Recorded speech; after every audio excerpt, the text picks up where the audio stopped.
What's up, everyone? Haven't been here to the lake in a while, but my buddy Duncan's in town, so I decided to join him for a little session, and let's get into it. First playable hand, I look down at ace-9, ace-6, double suited on the button. There are a couple limpers. I make it 30, and there are 3 callers, so we're going 4 ways to a flop.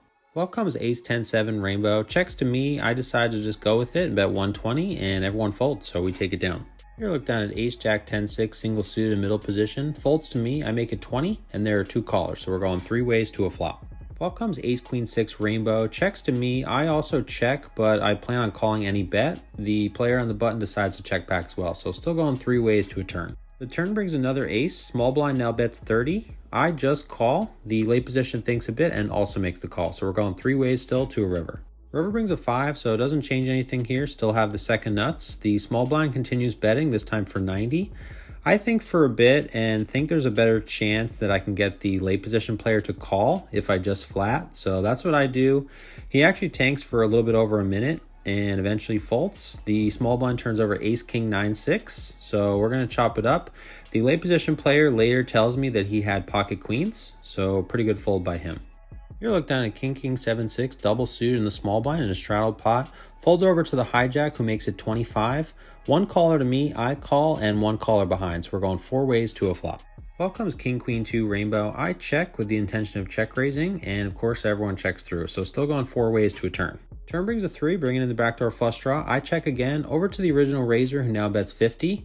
Over to my buddy Duncan, sitting directly across from me. He also makes the call. I then make it 220. Over to the original raiser, who thinks a bit and folds, and Duncan folds as well. So we're going to take it down here. Here, look down at ace, king, 5, 3, double suited in the hijack. Under the gun makes it 20. Folds to me, I make the call, and there are 2 callers behind. So we're going 4 ways to a flop. Flop comes 8, 5, 4 with 2 clubs. Checks to me, I check, probably with the intention of calling any bet, but both players behind check as well. So still going 4 ways to a turn. Turn brings in the front door flush with a queen of clubs. Under the gun now bets 30. I make it 90. Back over to under the gun, who makes the call. So heads up to a river. River brings a 10, so it doesn't change anything. My opponent checks to me, and I'm putting him either on a set or a lower flush here. I don't really want to bet full pot to blow him off the hand, so I settle on 160, and he quickly makes the call. I turn it over, obviously knowing we're good, and he turns over the king of clubs and mucks the rest of his hand. So probably could have got the full pot size bet, but happy to take it down regardless. Here, look down at ace, 10, 8, single suited in a cutoff in a straddled pot. There are a couple limpers to me. I also limp. Another limper behind over to the small blind, who makes it 75. Couple callers back over to me. I then make it 400. Over to the small blind, who thinks a bit and folds. The early position player, he only has 485. He puts it all in the middle and folds over to me. I, of course, make the call, and we're going heads up to a run out. Flop comes 3, 3, 2 with 2 diamonds. Turn brings a jack of clubs. River brings a 7, so it looks like a pretty safe board for me. I turn over my hand. The early position player turns over his. He has ace, king, 5, 2. So we're going to take it down here. All right, everyone, final reminder, Josh and I are going to be in Chicago this week. We're going to be playing some PLO as well as some PLO Big O mix. If you have any questions, comment down below or DM me on Instagram. And for those of you not in Chicago, we are going to have some stops next month. We're going to be in Texas and a bunch of different places, as well as Vegas. So stay tuned for details on that. Another quick reminder, every Monday night, Josh and I host a virtual meetup game. It's 50 cents a dollar. We had 2 tables last week. It was a lot of fun, action-packed. So if you're interested in getting into it, let me know and we'll get you in there. Here, look down at ace, king, single suited in middle position. Folds to me, I make it 20, and there are 2 callers, so we're going 3 ways to a flop. Flop comes ace, 9, 4, rainbow. When my opponent's check to me, a lot of people would think in this situation that it's probably best to check, as you have such a stranglehold on the hand, and there's really not that many draws available. You know, somebody shouldn't really be in the hand here with some kind of like 2, 3, 5 wheel draw, but really not a great idea to slow play in Omaha, as there's going to be plenty of turn cards, like say a 10, jack, 8, 7, that can give people a lot of outs against my hand. So really best not to slow play. So I bet 35 and both my opponents fold. So we take it down. Here, look down at ace, queen, 10, single suited under the gun in a straddled pot. I limp. Middle position player also limps. Over to the button, who then makes it 60. Folds to me, I call, and the limper calls. We're going 3 ways to a flop. Flop comes king, 9, 3 with 2 diamonds. I check. Limper checks over to the button, who also checks. So still 3 ways to a turn. Turn brings a jack of spades, now bringing in the backdoor flush draw. I bet 85, but looking back, probably should have bet a little bit more, as obviously now there's 2 flush draws that I don't have. Limper folds over to the button who makes the call, so we're going heads up to a river. River brings in the backdoor flush draw with a queen of spades. Now I decide to check. I don't think I can really get called by worse. My hand essentially turns into a bluff catcher now. I'll just have to kind of see if he bets, what I would do. But he thinks a bit and checks back. So I turn over my hand and we're good.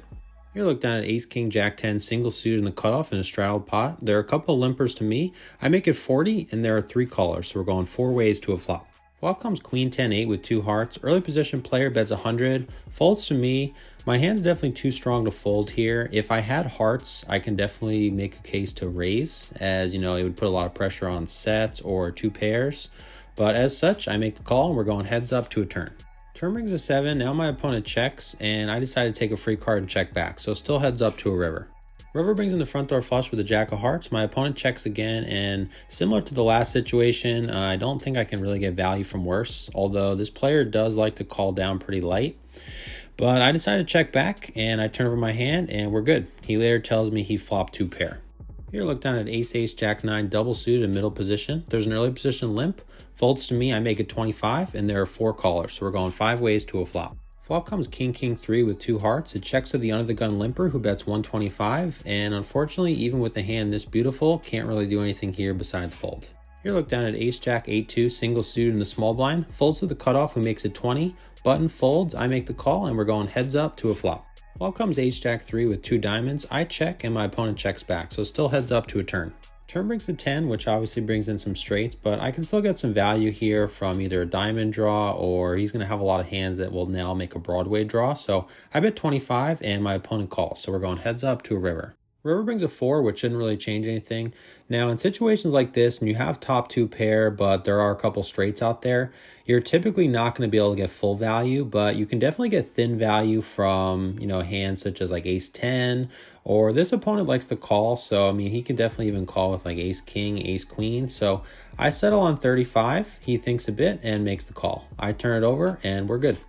Here, look down at queen, jack 10-7, double suited in middle position in a straddled pot. There's 1 limper. I limp, 3 other limpers, and we're going 6 ways to a flop.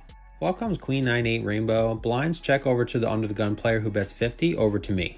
Naked nut straights are definitely one of the toughest hands for Hold'em players to kind of deal with. In Hold'em, obviously you have the nuts. You kind of just go raise and kind of just go crazy with it, and it's going to usually be the right play.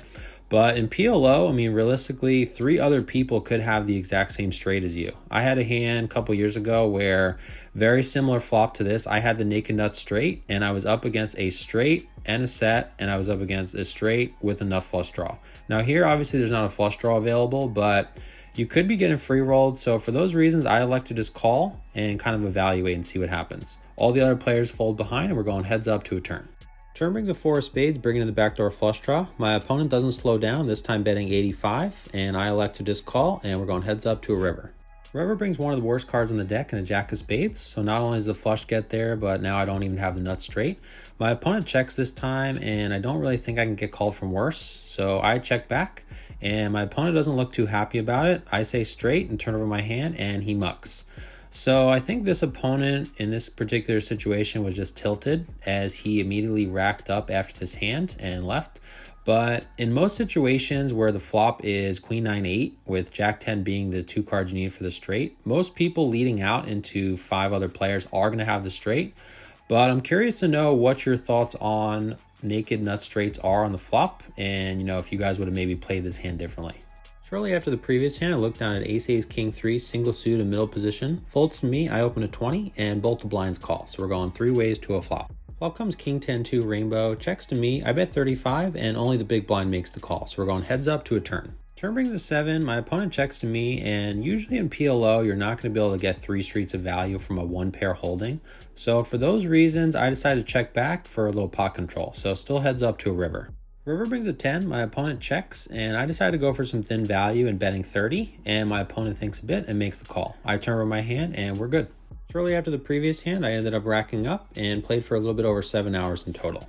What's up, guys? Wayne back here with you. So today I was in for 400, out for 1984, so profit of 1584. If you haven't already done so, check out the previous video. I'll link it up here. and I'll see you guys in the next one. Take care.